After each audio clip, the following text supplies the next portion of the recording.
The Eastern Front of the Second World War was a theater of unimaginable brutality, where millions of lives were lost in a desperate struggle for control of Europe.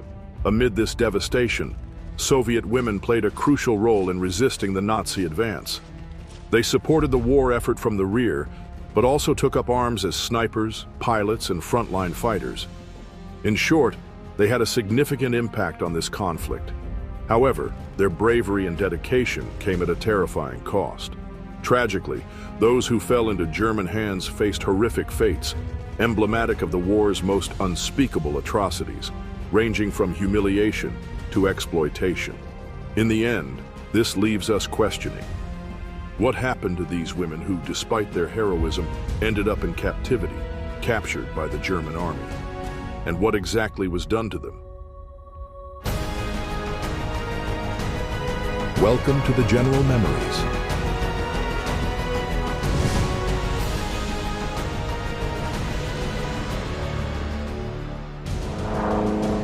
Forgotten soldiers, women in the Soviet army. When Nazi Germany invaded the Soviet Union in June 1941, the Red Army found itself facing a relentless enemy that sought to destroy its entire political system, and most cruelly, its population. In response, the Soviet Union called on all its citizens to defend the homeland, including women, who responded en masse, thus becoming a vital part of the Soviet military machine. The participation of women in the Soviet armed forces was unprecedented in modern history. More than 800,000 women enlisted in the Red Army during the war. These women took on roles traditionally, and at the time, normally reserved for men, defying stereotypes and prejudices. Female soldiers excelled as lethal snipers, courageous medics, radio operators, pilots, and infantry fighters. Their contribution was especially significant in female sniper units and aviation squadrons, where they demonstrated accuracy and courage that matched, and are even said to have surpassed, their male counterparts. Among these heroines, names stand out such as Lyudmila Pavlichenko, who eliminated more than 300 enemies as a sniper, and Marina Raskova, known as the Soviet Amelia Earhart, who founded the female night bomber regiment, nicknamed by the Germans as the Night Witches. These brave women fought for their homeland to the very end, and also fought to prove their ability and break gender barriers in the midst of a devastating war and in a rather conservative era. However, the risks they faced on the battlefield were immense. In addition to bullets and bombs, female fighters knew that falling into enemy hands was not only a military defeat, but a personal condemnation. Unlike captured men who were killed or sent to prison camps, women faced violence that went beyond the physical, aimed at destroying their humanity. The treatment of captured Soviet women was, one might say, a combination of ideological contempt and extreme misogyny. As is well known, for the Nazis, communist ideology was abominable, and women who fought to defend it were seen as aberrations. This dehumanizing perspective allowed them to justify the atrocities committed against them. Testimonies collected years later reveal the horrors they faced: public humiliation, psychological torture, and systematic sexual violence. Stories of capture often began with a tactical error or a relentless encirclement. German troops, upon identifying women among their prisoners, immediately separated them from the men, initiating a process of degradation that began with the deprivation of their dignity. For Soviet women, capture meant a struggle to survive the enemy and also the silent enemy that lives within us, our own brain. They struggled to prevent a collapse of their identity and humanity. Despite everything, these women always demonstrated extraordinary courage in unimaginable conditions. Captivity and dehumanization, Nazi ideology versus Soviet female prisoners of war. In the context of what the Nazi ideological machinery was concerned with, was the belief in racial superiority and the dehumanization of those who were considered inferior. For the Hitler regime, Soviet soldiers were not seen as worthy enemies, but as subhumans. This contempt was even more extreme towards Soviet female combatants, who were denied any semblance of respect or humanity. The Nazi regime promoted a view of Soviet women as traitors of femininity for participating in the war and as bearers of degenerate ideologies. This double ideological and gender condemnation justified, in the eyes of the Nazis, a ruthless treatment of them. Unlike Western prisoners of war, such as the British or Americans, who received relatively better treatment thanks to international agreements, captured Soviet soldiers faced a brutal fate. Women, for their part, suffered even more merciless torment, combining physical exploitation with total dehumanization. From the moment of capture, Soviet female prisoners were stripped of their rights, identity, and dignity. In prison camps, they were forced to undress in front of guards who sought to reassert their power through humiliation. One survivor, identified as Anya S., recalled, "They looked at us as if we were cattle. No matter how much we struggled or cried, they laughed, because for them we were not human." Testimonies also speak of unequal treatment towards women of other nationalities. While French or Polish prisoners, although subjected to forced labor, could receive correspondence or even packages from their families, Soviet women were deliberately isolated and deprived of contact with the outside world. This isolation was an attempt to erase their identity, both personal and national, and reinforce the Nazi narrative that Soviets had no place in the world order. Unsurprisingly, physical brutality was integral to captivity. Reports from the time describe how Soviet female prisoners were systematically tortured, both to gain information and for the simple entertainment of the guards. They were denied basic food and sanitary conditions, leading to illnesses that were rarely treated. One prisoner, known as Nina, recounted in her memoirs, "There were days when they gave us pieces of bread covered in mold. We ate them so as not to die, but every bite was a reminder that we were nothing more than shadows to them." Abuse also became a weapon of war used against these women. Testimonies collected by later researchers expose the scale of these crimes, with details revealing individual suffering as well as the deliberate strategy of psychological destruction. For the Nazis, this form of violence not only served to subjugate women, but also served to send a message of domination to the enemy. Amidst this cruelty, some women attempted to maintain their dignity in small but meaningful ways. Sharing a piece of bread, singing Soviet songs under their breath, or simply meeting the gaze of their oppressors were acts of resistance that, though small, demonstrated an indomitable spirit. The Nazi regime built a system designed to break Soviet prisoners, both physically and emotionally. However, the accounts of survivors like Tamara Ivanova, who wrote years later, "They wanted to erase who we were, but they could not take away my love for my land and my people," show that even in the most inhumane circumstances, many managed to preserve a spark of hope.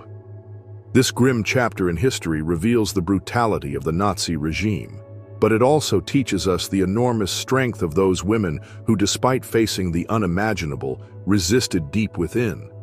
However, this was not the only thing that Soviet women who fell into the hands of the German army faced. Horror from within, gender violence and sexual violence in the Third Reich. Sexual violence was used as a weapon of war to subdue, humiliate, and dehumanize Soviet female prisoners. This practice, although not formalized in documents, was implicitly promoted within the German forces. Captured Soviet women faced an unprecedented level of cruelty, where their bodies became battlefields for ideological domination and the imposition of power. It is believed that the sexual violence used during World War II was not just an individual act of uncontrolled soldiers. It went further. This was part of a strategy to break the enemy's morale and destroy the spirit of those who fought for the Soviet Union. Historians such as Antony Beevor have documented how Nazi troops considered Soviet women as targets of double revenge, for being communists and for having dared to challenge traditional gender roles by participating as combatants. From the moment of their capture, many Soviet women were subjected to sexual assault. The conditions of captivity not only encouraged these abuses, they normalized them. A 1943 Red Cross report describes Soviet female prisoners were often selected for interrogation, a euphemism covering physical and sexual abuse, which left them unrecognizable in both body and spirit. Marina Petrovna, captured in 1942, recounted years later, "They locked us in a room. An officer said they would make us talk. But they weren't looking for information. They were looking to destroy us." Her words reflect the reality of many female prisoners.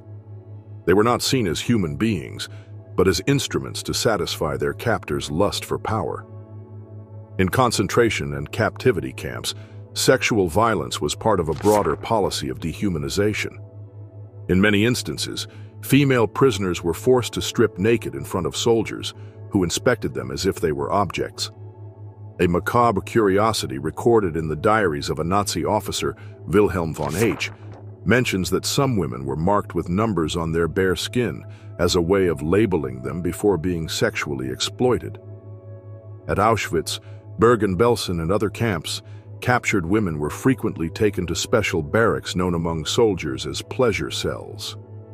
Although officially justified as work areas, it is known that many prisoners never left these barracks alive. The testimony of Valentina Grigorieva, captured and taken to a camp in East Prussia, offers a harrowing look at this reality. "There were nights when we tried to hide, dig holes under beds or feign illness, but they always found a way to get us out. We were not women to them. We were shadows that they could crush whenever they wanted."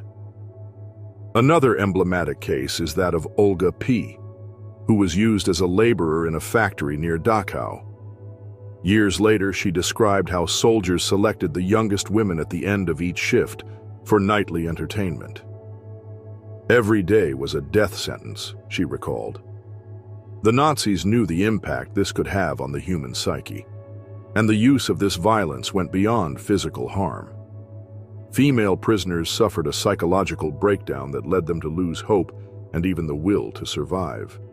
Many contracted diseases such as syphilis, which not only weakened their bodies, but made them targets for even more humiliation. A Soviet doctor who interviewed survivors in 1945 described the state in which many female prisoners returned. They had lost their hair, had unhealed fractures, and showed signs of severe malnutrition. But what struck me most was the empty look in their eyes, as if they were no longer present in this world. The isolation imposed by the Nazis amplified this suffering. Women could not trust anyone, not even their fellow prisoners, for fear of being betrayed. This forced disconnection created a breeding ground for loneliness and pain. Recent research has revealed that some Nazi officers used sexual assault to gather information from female prisoners.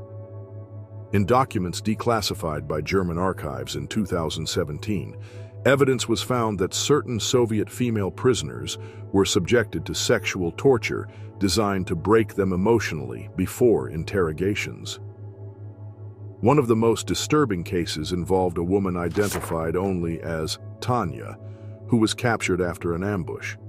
The archives reveal that her torture included physical and sexual mutilation, but despite this, she never revealed information about her military unit. This level of resistance surprised even her captors, according to a report signed by a German commander who described her stubborn silence. Despite the magnitude of all these crimes, very few perpetrators were brought to justice. At the Nuremberg trials, sexual violence was not addressed as a specific crime, leaving many survivors voiceless and without redress. This historical omission has been criticized by contemporary historians and activists who argue that acknowledging these crimes is crucial to honoring the memory of the victims. The words of Irina Zaitseva, one of the few women who testified before a Soviet court in 1947, echo this injustice. "They used us, they destroyed us, and then they forgot us." Who will speak for us now? Although many soldiers suffered in silence, others found ways to survive and rebuild their lives. Their testimonies are a way of demonstrating the human capacity for resistance in the face of barbarism. It is incredible to remember how this sexual violence did not succeed in destroying the essence of these women, whose memory endures as a symbol of resistance in the face of absolute dehumanization. Forced labor in the Reich, slavery. The Nazi system of forced labor was one of the key tools sustaining their war effort. As German men were sent to the front, the Reich needed to replace the workforce in factories, farms, and other essential industries. In this context, captured Soviet female prisoners became a resource that was ruthlessly exploited. Relocated thousands of miles from their homes, these women found themselves trapped in a cycle of extreme labor, hunger, and inhumane living conditions. It is worth mentioning that while the fate of many of the aforementioned female prisoners included sexual violence, those destined for forced labor faced a different horror. While their bodies were not used as weapons of direct humiliation, physical exhaustion and exploitation left an indelible mark on them. From the first months of the German invasion of the Soviet Union, Nazi forces captured thousands of women who were labeled necessary workers for the Reich effort. These prisoners were transported on freight trains in conditions that barely guaranteed their survival. A German report from 1942 details how prisoners were forced to travel for weeks without access to adequate food or water while enduring the bitter cold of winter. Upon reaching their destination, the women were distributed between armaments factories, agricultural plantations, and industrial workshops. In many cases, these facilities were directly linked to the war effort. A prominent example is the Messerschmitt factory in Augsburg, where fighter planes were assembled.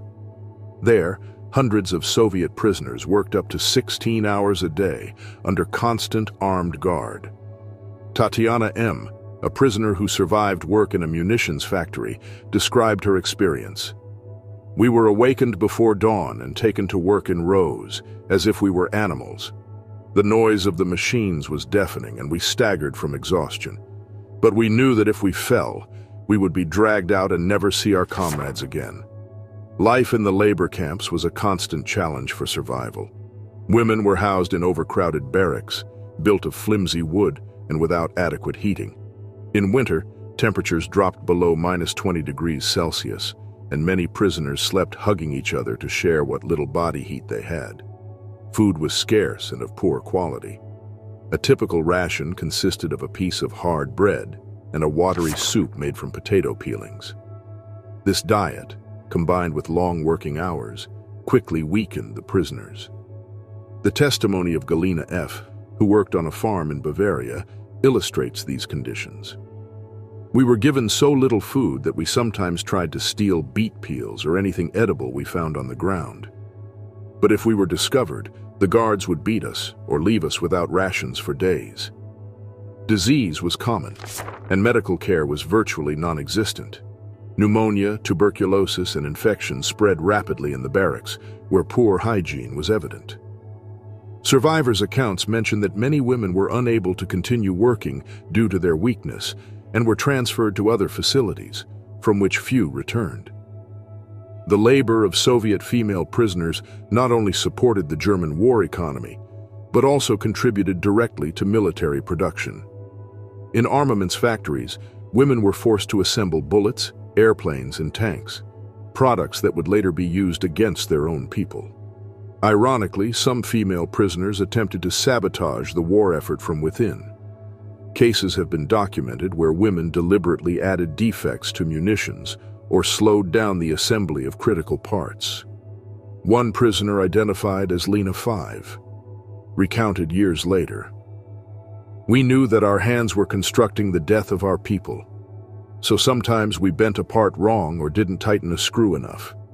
It was dangerous, but it was our way of resisting." Interestingly, some prisoners managed to communicate with German workers not affiliated with the Nazi regime.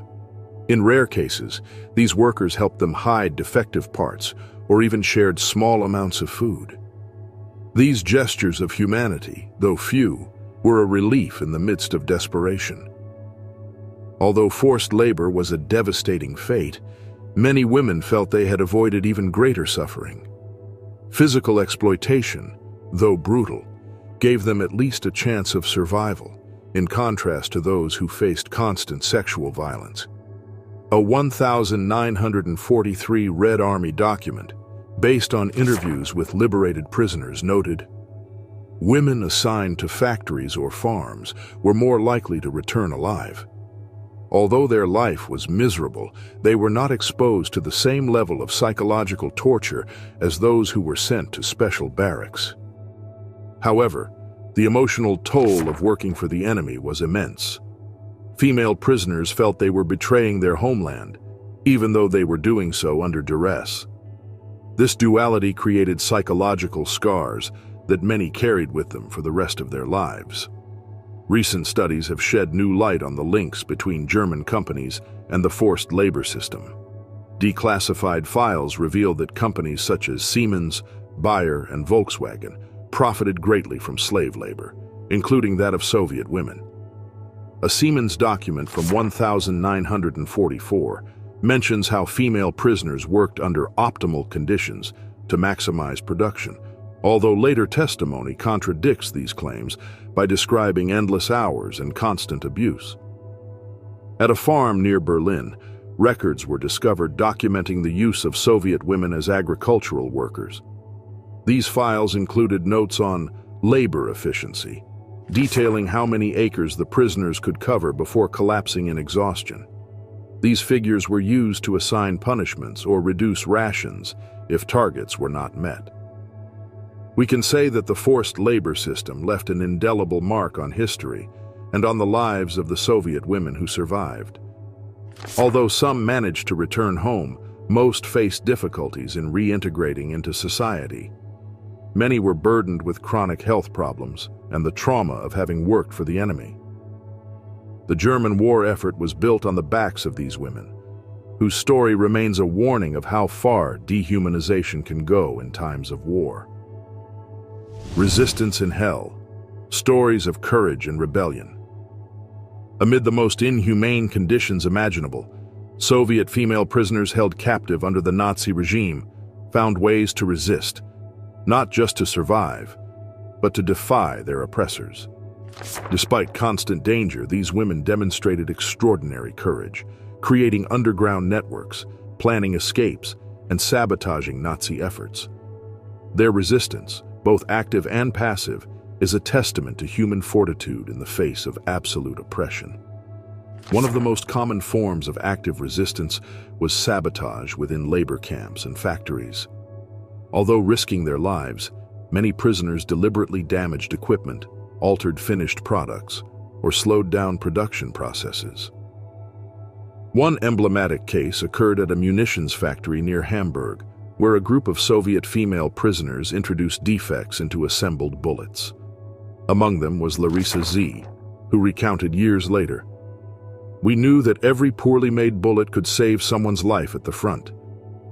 It was our way of continuing to fight." Another example of resistance occurred on a farm in the Rhineland, where female prisoners sabotaged crops by planting seeds in incorrect patterns or leaving them exposed to the cold. Although guards noticed the results, they often failed to identify those responsible because of the solidarity among the workers. Despite the isolation the Nazis sought to impose, Soviet female prisoners created clandestine networks to support each other and preserve their humanity. These networks organized small acts of resistance, shared food, clothing, or medicine, and kept hope alive through secret communication. At Ravensbrück, a camp intended exclusively for women, a group of Soviet female prisoners managed to establish a smuggling system that included letters and small packages. Anastasia P., one of the survivors, recalled how the simple act of receiving a message could renew hope. "I received a note that said, 'We are still strong.' It had no signature, but I knew I was not alone. These messages were more powerful than any weapon." In some camps, the underground networks also included workers of other nationalities. At Bergen-Belsen, Soviet and Polish women were found to be working together to exchange information and sabotage the food supply intended for the guards. This kind of cooperation, though rare, demonstrated that solidarity could overcome the divisions imposed by the Nazi regime. However, although escaping from the Nazi camps was extremely difficult, there were prisoners who managed to plan and execute daring escapes. One of the most remarkable stories is that of Natalia G., who, together with 2 other prisoners, dug a tunnel from a barrack in a field near Warsaw. The tunnel was narrow and dark. We took turns digging through the night using spoons we had hidden.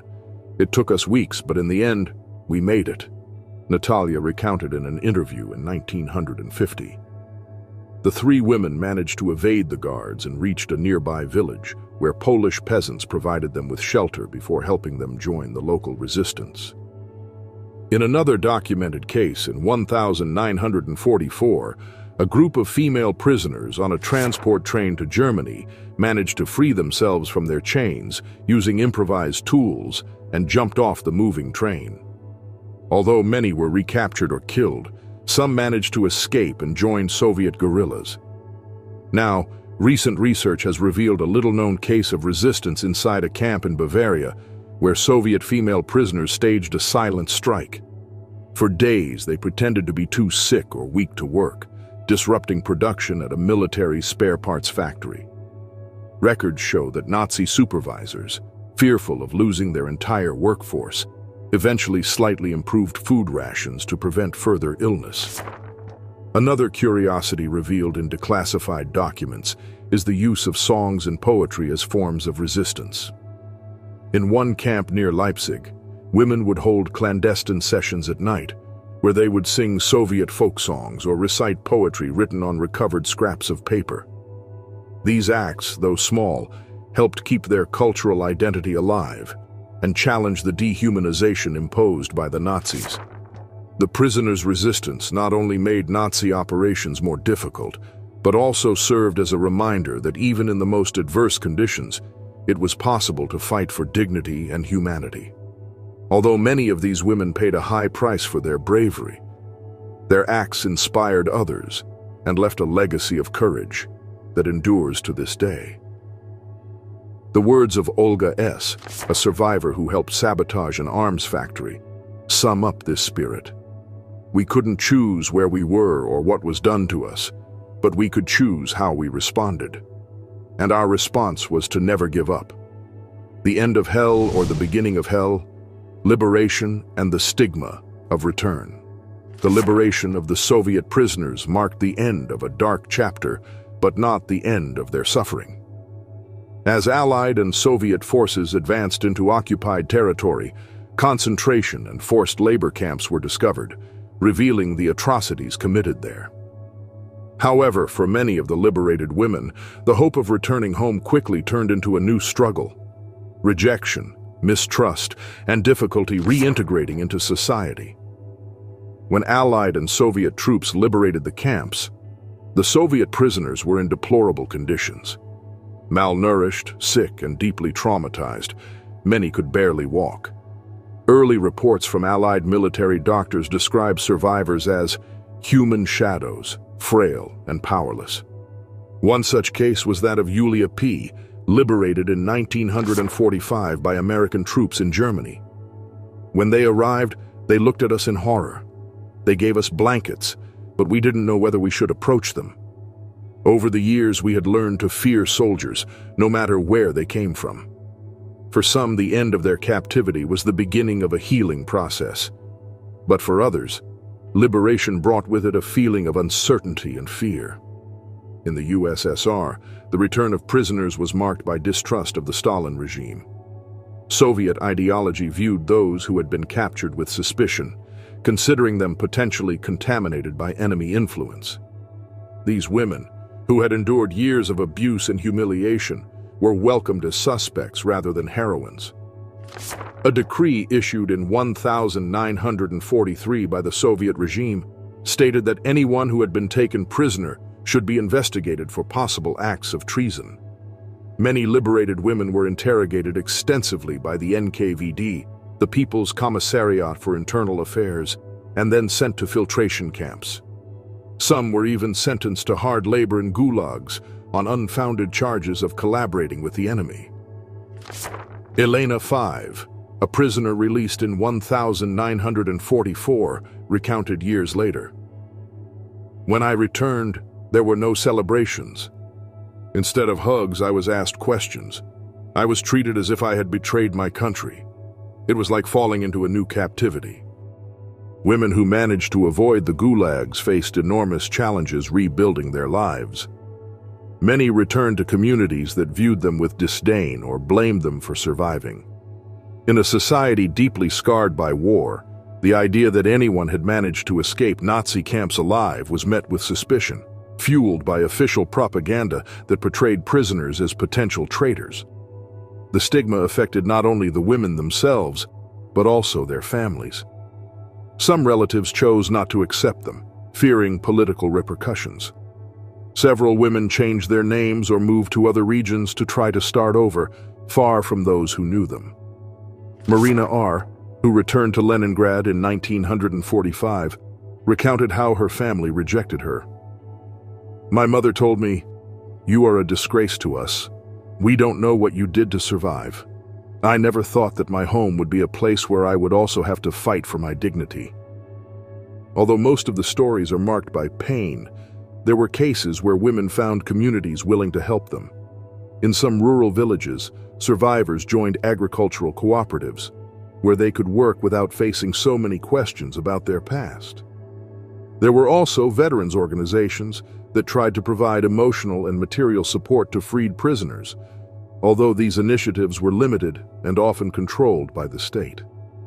One notable story is that of Natalia K., who managed to reintegrate as a teacher in a rural school after hiding her time in captivity. For decades, she never mentioned her experience, until she finally shared her story with her students in 1980. "I told them because I didn't want them to forget what happened, but also because I wanted them to know that surviving is not a betrayal, but a victory." Documents declassified in recent years have revealed that some freed prisoners found creative ways to hide their past. Several are known to have falsified documents with the help of former partisans, while others fabricated stories about how they had escaped from the enemy before being captured. These strategies allowed them to avoid state investigations and reintegrate more easily. One particularly curious find is a diary found in an abandoned barracks near Minsk, which belonged to a prisoner identified only as T. In its pages, she recorded how she planned to convince Soviet authorities that she had worked as a spy after being captured, a lie that likely saved her life. The freed Soviet prisoners carried the weight of their experience for the rest of their lives. Many lived in silence, fearful of the social and political repercussions of telling their story. It was only decades later, after the fall of the USSR, that some survivors began to share their testimonies publicly. Returning home should have been a moment of triumph, but for these women, it marked the beginning of a new battle, to regain their lives and dignity in a society that preferred to forget their sacrifice. As Irina P., a survivor, said, "We fought against the Nazis in the camps, but when we returned, we had to fight against our own people to prove that we were innocent." This event, which happened to countless Soviet women, makes us think that perhaps these women left one hell to enter another, that of humiliation by their loved ones and friends, not to mention also on a political level, where they were considered traitors to the homeland in theory, and we know that, by force, they had to work with the enemy. Unexplained injustices, crimes against female prisoners in the post-war trials, World War II, undoubtedly left a legacy of horror and suffering that is difficult to digest, and the Nuremberg trials became an unprecedented attempt to bring justice to the atrocities committed by the Nazi regime. However, despite efforts to document and prosecute war crimes, the specific crimes committed against Soviet female prisoners, especially sexual violence and inhuman exploitation, remained largely out of focus. The Nuremberg trials, held between 1945 and 1946, focused on war crimes, crimes against humanity and genocide. However, sexual violence was not addressed as a specific crime. Soviet female prisoners who suffered abuse were not called to testify, and their experiences were rendered invisible under a broader narrative of Nazi crimes. An analysis of the Nuremberg proceedings shows that although rape and other abuse were mentioned in some testimonies, they were not treated as key evidence. According to historian Wendy Lower, sexual violence against female prisoners was seen as collateral damage, not a systematic act of war. This omission perpetuated the silence around these victims. The case of Ravensbrück, an all-female camp, was one of the few where evidence related to sexual abuse was presented. However, the perpetrators did not face specific charges for these crimes, and justice for the victims was left incomplete. Decades after the trials, historians began to fill in the gaps left by the post-war tribunals. The opening of archives in the former Soviet Union and Germany allowed researchers to access documents that revealed the extent of the crimes committed against Soviet female prisoners. In 1992, a group of Russian scholars published a detailed report on the conditions of Soviet female prisoners in Nazi camps. This report included previously unknown testimonies, such as that of Zinaida the Fur, who recounted how she and other women were subjected to medical experiments at Ravensbrück. We were injected with substances that we did not understand. After that, our legs swelled up, and some of us could no longer walk. Nobody explained anything to us. We were like test objects. The report also highlighted how sexual violence was used as a tool of domination, but stressed that these stories rarely made it to court because of the shame and stigma faced by victims, both in the USSR and in Western Europe. The place of Soviet women prisoners in the collective memory of World War II has been complex and often marginalized. In the Soviet Union, the official narrative focused on the heroic resistance of the Red Army, and the suffering of female prisoners was considered an uncomfortable topic that did not fit with the country's triumphant image. For decades, the stories of these women were omitted from official accounts and memorials. Even in Germany, where the memory of the Holocaust and Nazi war crimes takes center stage, the experiences of Soviet women prisoners have received relatively little attention compared to other victims. In recent years, some memorial projects have attempted to correct this omission. In 2005, a group of German historians unveiled a memorial in Berlin dedicated to female prisoners of war, including Soviet women. The inscription on the memorial includes a fragment of Lyudmila P.'s testimony. "They took everything from us, but they could not take away our humanity." However, a recent discovery in the archives of the International Red Cross revealed correspondence between Allied officials discussing the difficulties of handling testimonies of sexual violence during trials. In a letter dated 1946, one official expressed concern that these accounts could divert attention from the greater crimes. This mindset reflected the perception at the time that abuses against women were not a priority for justice. Another curiosity is the case of Anna Kay, who managed to document her experience in a diary while imprisoned in a camp near Stuttgart. This diary, discovered by her descendants in 2011, details not only the abuses she suffered, but also her attempts to preserve her dignity. In one entry, she wrote, "They think we are weak, but every day I survive is a small victory they cannot take away from me." In 1997, Russia inaugurated an initiative to document the testimonies of war survivors, including those of female prisoners. Although this effort came late, it allowed many women to finally tell their stories. Vera S.'s testimony, recorded as part of this project, sums up the feeling of many survivors. "We were liberated, but the world forgot us. They didn't want to hear our story because it was uncomfortable. I just want them to remember what we went through." The story of Soviet female prisoners captured by the Nazis remains an open wound in the memory of World War II. Although some recent efforts have attempted to honor their sacrifice and suffering, much remains to be done to fully integrate their stories into the global historical narrative. The silence that surrounded these women for decades not only perpetuated injustice, but also deprived future generations of understanding the true extent of Nazi brutality. Closing. The story of Soviet prisoners captured by the Nazis is a form of dark shadow over the atrocities of war and the human cost of conflict.